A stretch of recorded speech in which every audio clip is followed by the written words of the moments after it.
there are a lot of people that suffer from mental illness and suffer from depression and anxiety and schizophrenia. And a lot of people end up hating this world so much, it's so painful for them, they can't stand to live here anymore. And they decide to take their life and commit suicide.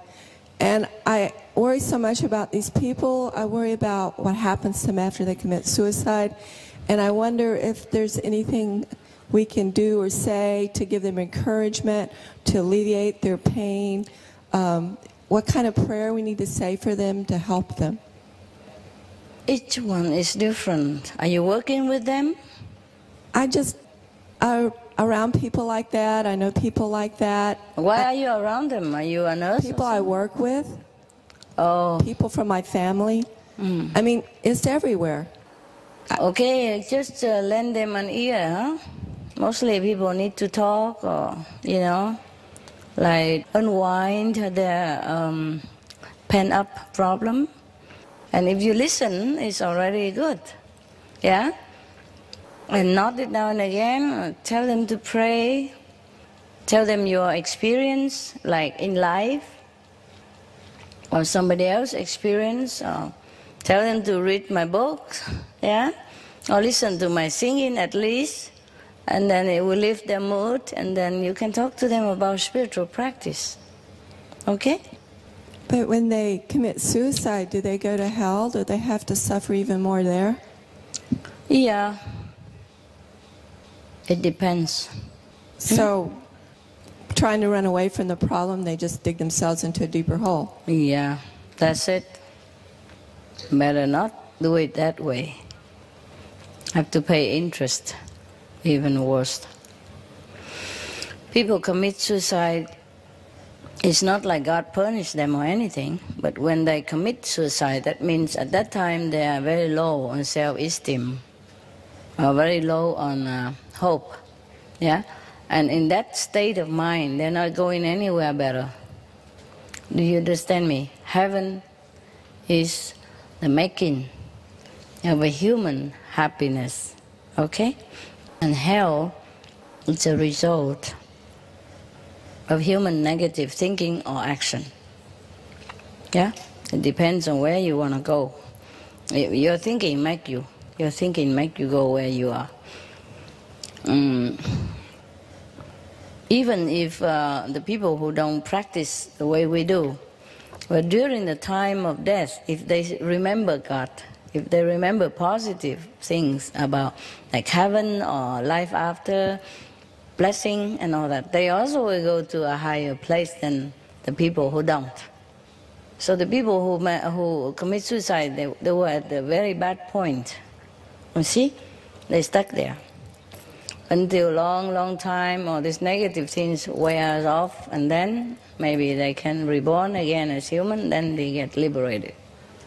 Okay, so tell them to how say avoid the commit suicide idea. Tell them things will get better. Tell them give themselves a day, another week, another month, and see how things go. Yeah? Tell them if in the future, if you give them some more time, and if it doesn't get better, you still can consider commit suicide. Give it a little more time. Why not? Just say like that, okay? It's your life. Of course, you do what you want. But if I were you, I stick around for a while. See, maybe things will change. Things does change. And then give example of how things change to many people. Give the positive example, yeah? You have to read many positive stories, so get ready to tell them. Understand me? If you want to comfort them, you have to do research into this field so that you're prepared to tell them, so that you don't get stuck with them in their negativity even, yeah? Tell them, for example, there was a man in San Francisco. He have a house for dogs, yeah? And the dogs there are treated like guests. And he's a multimillionaire. And after he died, he left money all for dogs. Because when he was down and out on the street, he met a dog.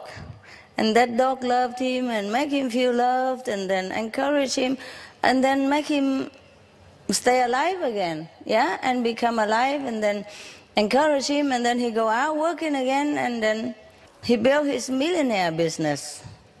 And that's why he loved dogs. And in his house, or the house that he built for the dogs are treated like the best guest in your house.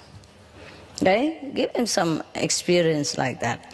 Or there was a Vietnamese, he's a millionaire in Vietnam, multi-millionaire in Vietnam, but when he gets to America, he has nothing.